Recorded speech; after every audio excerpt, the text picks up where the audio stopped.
Welcome back to American Sunrise. With me right now, the one and only Eric Trump. Eric, what a thrill to have you in the studio. I don't think we've ever done this, so this is a big treat for me especially, and especially on the heels of the launch of your brand new book. We're so excited about it, Under Siege, My Family's Fight to Save Our Nation. And oh, what a fight it has been. I feel like I have been in a fight, and all I am is just a rally-going patriot for the most part. But, you know, your family has been so under the microscope. And I remember going way back to 2015 when I was doing some work with your beautiful, amazing wife, Laura, and hearing some of the inside stories. Yeah. But the reality of the matter is, if your father were not sitting in the Oval Office right now, you could be in prison, your wife could be in prison. Who knows what they would have come up with, right, as reasons to arrest you, your friends, your family, your siblings. Sure. Your children could be alone. I mean, this had to be in your mind while you were going through this last campaign. What did that feel like to you? Well, in the book, I actually say that. It was either the Oval Office or it was jail. I mean, that's what they wanted. They did everything they could do to destroy the family. And listen, my father had certain constitutional protections as president. I had no protections, right? I mean, I ran the Trump Organization. They made my life hell. I became the most subpoenaed person in American history. Every single day, Gina, you probably remember it. I was getting subpoena after subpoena. They went to the darkest blue areas of the darkest blue states. I mean, you know, Washington, D.C., downtown New York City, right? Corrupt judges. They went after him legally. They went after him with AGs. They went after him with DAs. They tried to remove him from the ballots of states. They tried to impeach him twice. They went after his Supreme Court justices. They gag ordered him over and over. They tried to take away free speech. They censored him. They threw him off of Twitter. They threw him off of Facebook, off of Instagram. They literally banned anything to do with Donald Trump on YouTube. They censored his campaigns. Every single campaign ad that talked about going out to vote, Google was censoring. I mean, I could go on and on. I mean, they destroyed his friends, his family. They raided his home. They tried to break up his marriage. They tried to divide us as a family. They threw his CFO in jail for doing absolutely nothing wrong. And by the way, and that's just what's seen in the headlines. And I wrote Under Siege as a way to kind of talk about the true corruption of government. And I can tell you the New York Times, and I'm going to make New York Times bestseller list. I want to be #1. They are not going to like this book. They're going to fight like hell against me. But the story had to be told. It had to be told from the person who dealt with the vast majority of those attacks, did so every single day outside the Oval Office. And I really fought like hell for a man that I love and a family I love and frankly, a country I love. It's a lot to sacrifice, and your father is made of something special. Nobody who's ever been around him would deny that. I remember coming back from some event with him at like 2 o'clock in the morning, and all the kids that were around him were like, "We're going to bed now, finally." And he's like, no, we have work to do. And off we went to do more work. That's just who he is. He's made of stuff that's just it's almost superhuman, and you know this. But things roll off his back, Eric. I don't know that everyone is built of what he's built of.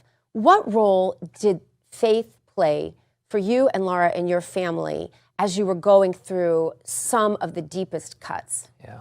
Well, I actually talk a lot about it in the book, but I mean, just look at the day of Butler, right? Yeah. I mean, it defies belief that an American flag could roll up in the perfect form of an angel. Right. You know, oh right? My gosh. It defies belief that he goes off script, looks up at a teleprompter screen and a rifle round from 130 yards away. And turned his head perfectly at the exact moment. Just happened to nick him as opposed to kill him. That's a shot that can't be missed by a competent person with a rifle, right? And there's hundreds of those. I mean, I tell the story of Corey, obviously the incredible firefighter who's killed at Butler all the time. His wife told me that, you know, that morning he woke up and said, Donald Trump is going to call me up on that stage. Donald Trump is going to call me up on that stage. And he knew something, and the wife's looking at him is incredible. I mean, his family's beyond incredible, and saying, you know, Donald Trump's not going to call you up on the stage. What are you talking about? Like there's going to be 50,000 people at the rally. How? Faith is real. Faith is real. God was there. God was watching. Go back to 2016. I mean, we self-funded the vast majority of that campaign. He did, right? Yeah. I mean, we didn't know what a damn caucus was. We knew nothing about politics. I mean. Like, I remember him calling me up, and Megyn Kelly was going to kill us on his immigration stance. He calls me up. He goes, honey, will you go on Megyn Kelly tonight? I'll never forget. I was driving down the highway to go home. And so I turn around to go back into the city. And he goes, will you go on Megyn? I go, Pops, you understand. I don't know a damn thing. I'm really good at building hotels. I'm great at the golf course world. I'm really good at commercial buildings and residential. I'm really good at, like, you know, operations. It's what I did every day. I don't know a damn thing about illegal immigration. And here we were, right? And there was a sincerity to our family. Like when we got to Iowa, the first time there, and we spoke from our hearts, and we spoke about a father, and we spoke about a nation we loved, and it worked. But again, he funded his campaign, right, against a political dynasty who put $1.5 billion into her race and actually knew something about politics. You better believe that somebody was watching down on all of us. And faith has played a big part of our life, and a big part of politics, and a big part of keeping him safe. It was Russian roulette throughout the last 10 years, over and over and over again. And somehow he survived, and against all odds. And so that's a pretty remarkable thing. You brought up Butler, Pennsylvania that day. We all know exactly where we were, like we do on 9/11. We all know exactly where we were in that moment when we heard about it. Where were you? I was at home. I had my kids in my lap. We were watching TV. I was kind of mid-email, and obviously heard the shots, and a horrible moment, a horrible moment for everybody, a lot of people, right? A horrible moment for this country. And also one that, and I got killed for saying this a couple weeks before. I was on Fox, and I was talking about how I wouldn't be surprised if they resorted to that. I mean, again, they tried to take him off the ballots. They tried to imprison him. They charged him with 91 felonies for doing absolutely nothing wrong. They tried to take his name off skylines all over the world, the Letitia Jameses and all these people. They had run out. They tried to impeach him twice, right? And they had tried everything that they possibly could. Knew they would stop at nothing. Yeah, and I mean, what was their last remedy? Right. To try and kill him. And I'm still not happy with the explanation. I talk about that a lot in the book. I'm still not happy with the explanation that anybody's given. We know substantially more about Venezuelan gang members, El Salvador, that are being deported from this country than we know about the actual person who tried to. Why is it that you have one picture of the guy? Well, has anybody actually seen more than one picture of this guy? Why is it that a guy was cremated, 5 days later? Like, give me a break, right? Most family pets aren't cremated faster than a guy who tried to kill the 45th president, 47th president. Why is it that there's never been any report after the fact? I think it's left our entire country wondering what the hell actually happened. Isn't it amazing that they were able to break into the phones of every single January 6th person who walked into the Capitol and snapped a selfie, but yet, this maniac, they happen to not be able to get into his multiple cell phones. Yeah. I call BS, and I think most of your listeners probably call BS, and most of the country calls BS. And I think my father's had a lot of grace when it's come to to this whole thing and putting it behind him. I think I've probably personally had a lot less. And again, I talk about it a lot in the book. Understandably, as a political spouse, I can say that there's nothing harder than watching someone you love be attacked wrongly, and it's literally all you've done for more than the last decade. Yeah. And one of those ways that he's been attacked is, you guys, you do something really magical that I don't think is really out there in the news. You have a very blended family. I literally see his exes at various things. Of course, your beautiful mother that you lost too long ago already. She loved him, loved your family. I saw her at parties with everyone.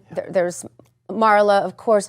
One of the things that's really interesting is how you all make it all work. And there are a lot of blended families out there, either because of death or divorce. I wanted to give you a chance to talk about how you all make that work, because that's very unusual, but you all do it seamlessly. Yeah.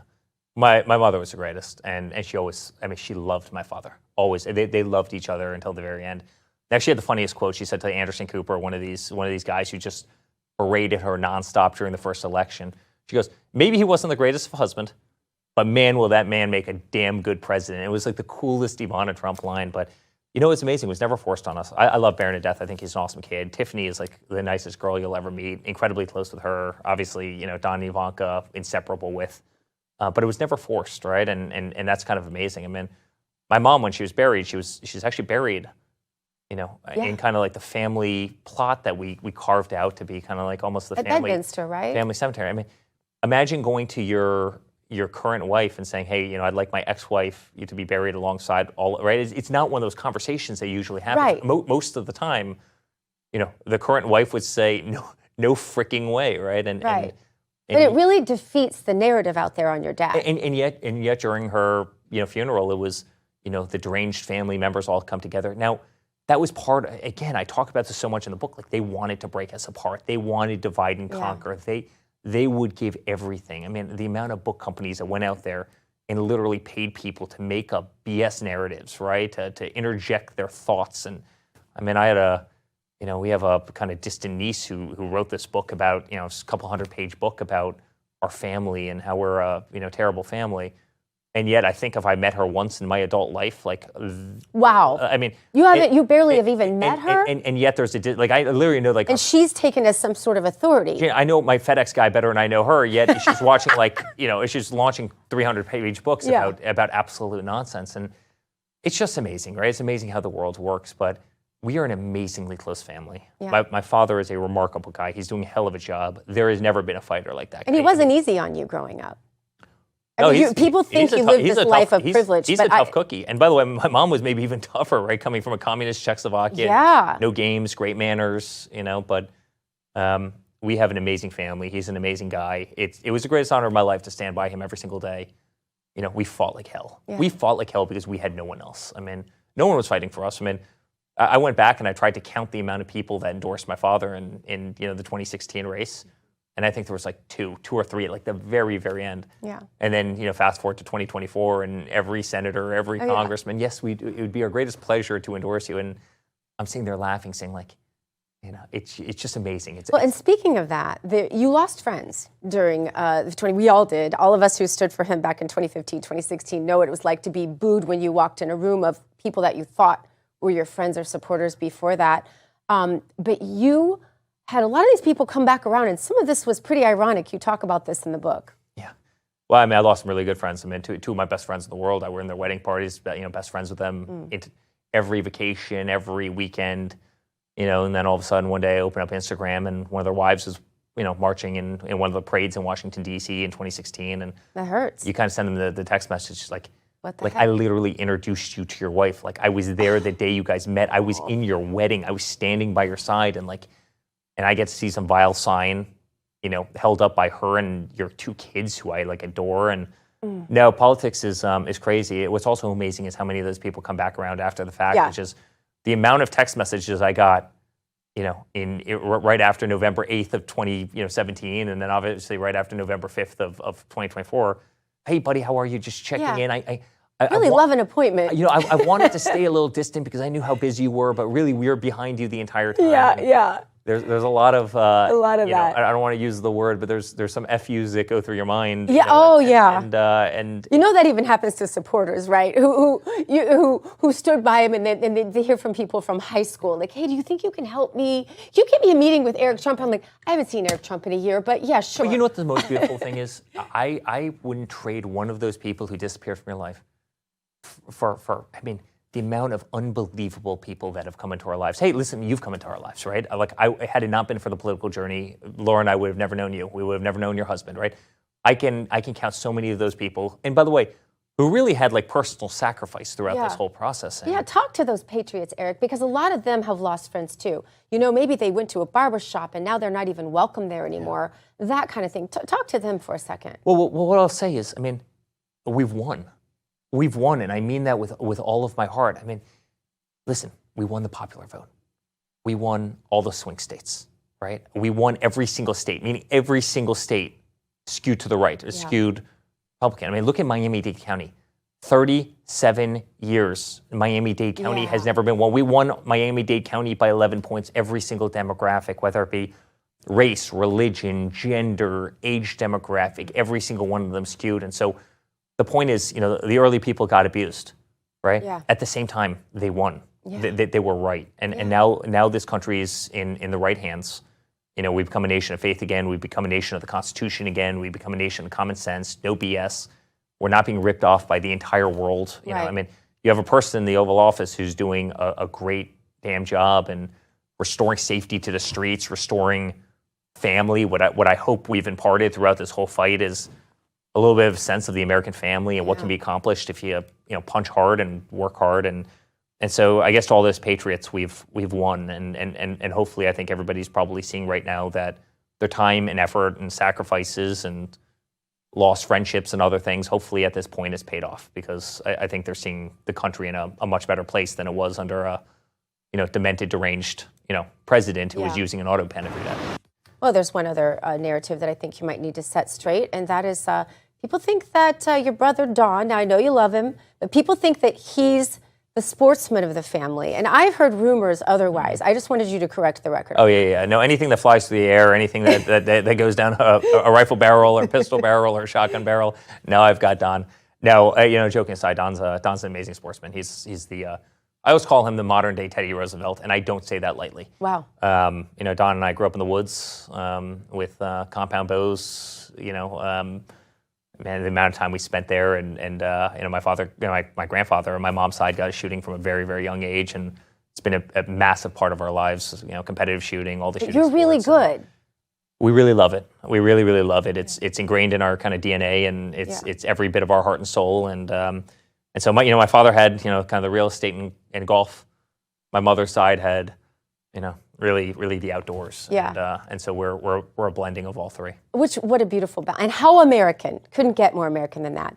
I wanted to take 1 second to ask you about this because the left would love to attack you on you guys trying to study our economy in every way you can, not just with your father being president and all the risks you've taken therein, but really in building businesses yourself. And one of the things you've done is establish this World Liberty Financials, and the left, of course, coming in, wanting to attack you for this stable coin. A lot of people are excited about it. A lot of people invested in it, but they're saying it's a conflict of interest. I wanted to give you a chance to speak back to them about your motivation. I want to understand your vision behind this. So the greatest irony, in 2021, I started getting letters every single day. Capital One took 300 bank accounts away from us, meaning I get a letter. Your accounts are hereby closed, right? I mean, that's the essence of the letter. We were debanked, we were deplatformed by everyone. Capital One, JP Morgan Chase, Bank of America. I mean, you go down the list. First Republic Bank, right? Everyone, Shopify went after us. The biggest brokerage firms, right? Every one of them deplatformed us. And I'm sitting there saying, I don't have a chance, right? We don't have we need rails to run the business. And I realized how fragile the banking industry was in this country and around the world. And that's really where we got into crypto. And I really quickly realized, and that's World Liberty Financial, I really quickly realized that there's nothing that the big banks can't do that crypto using blockchain can't do better, faster, cheaper, more transparently. I always give a couple of analogies. Why is it that you want to go finance a home? Why is it takes you 120 days when you and your husband have probably been customers of the very bank you're going to use for financing for the last 30 years?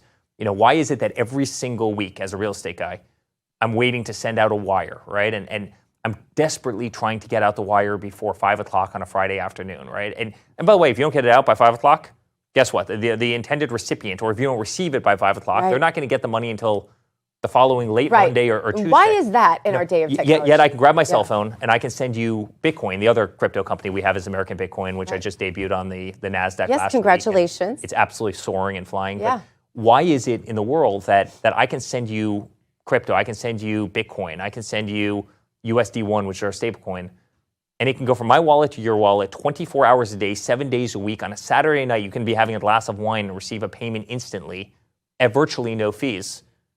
And yet the SWIFT transfer. So the reality, the banking system is broken in this country. The banking system went after 50%, including all your listeners, by the way. I mean, half of your listeners were debanked as well. Yeah. And so we fell into crypto to solve a problem. No different than we fell into Truth Social to solve the problem that, my father and all of us had been, either silenced or thrown off of, Twitter and Facebook and Instagram and the rest of this. So, and then they come out and say it's a conflict of interest. So you cancel us. And then when we pop up a solution, a way to get around the banks that canceled us, you say it's a conflict of interest. I mean, you literally can't make it up. But the crypto endeavors are like... You do make it sound pretty humorous. World Liberty is like one of the great companies that's being built right now anywhere. We're really proud of it. American Bitcoin is one of the great companies that's being built. I'm really proud of our listing last week. And it's really become a major facet to our organization. For somebody who says they didn't know what they were doing when you were told by your father or asked by your father to go to that Megyn Kelly interview all those years ago, you seem to have come a pretty long way. You've got this book. You're extremely articulate in an interview. You actually answer the questions before I get a chance to ask them. That's a real skill, by the way. What about a President Eric Trump someday? It's honestly, it's a brutal world. I never rule out anything in life. I don't.